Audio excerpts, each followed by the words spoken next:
Good day, everyone. Today, I'll be talking about Asian regionalism, a vital and evolving concept shaping the future of Asia.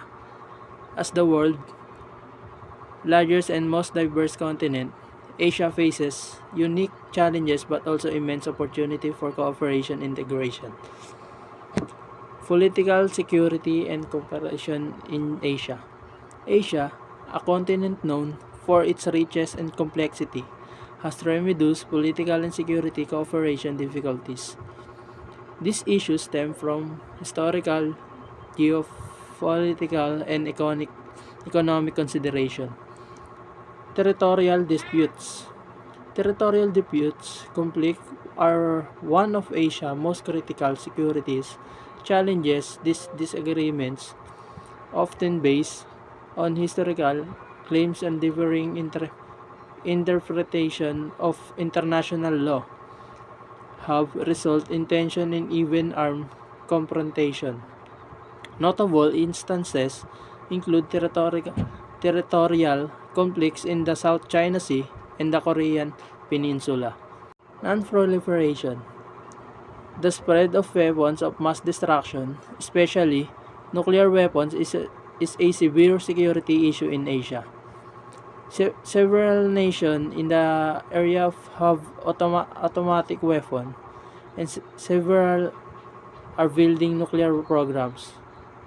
Nuclear proliferation poses a severe threat at regional and global security since it might spark arms races, unintentional detonation, and the possibility of nuclear terrorism. Counterterrorism. Another significant difficulty that Asian nations face in counterterrorism. Terrorist, terrorist organizations such as Islamic State or ISIS and Al-Qaeda have had an impact on that area. These organizations jeopardize national security, impede economic activity, and undermine social order. Asian nations must coordinate their efforts and work together internationally to combat terrorism. The role of ASEAN. The ASEAN plays a vital role in tackling regional security challenges. ASEAN has developed organizations such as an Asian Regional Forum or ARF to foster regional communication and collaboration.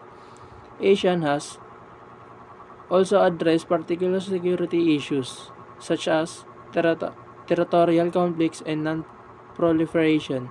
However, Asian efficiency is resolving these challenges has been hampered by its non-interference policy and the diverse interests of members.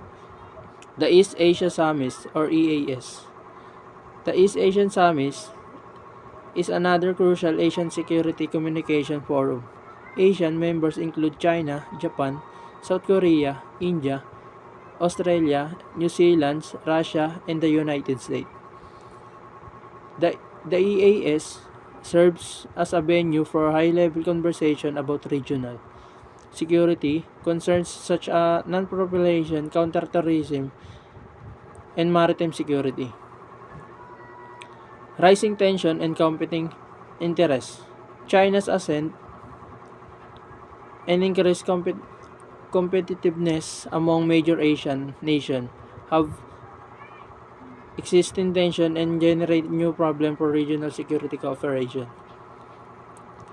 The competition between China and the United States particularly has increased military action and rhetoric around the area. These difficulties may spread to another areas of cooperation such as commerce and investment, undermining regional stability. In conclusion, Asia has tremendous political and security cooperation difficulties.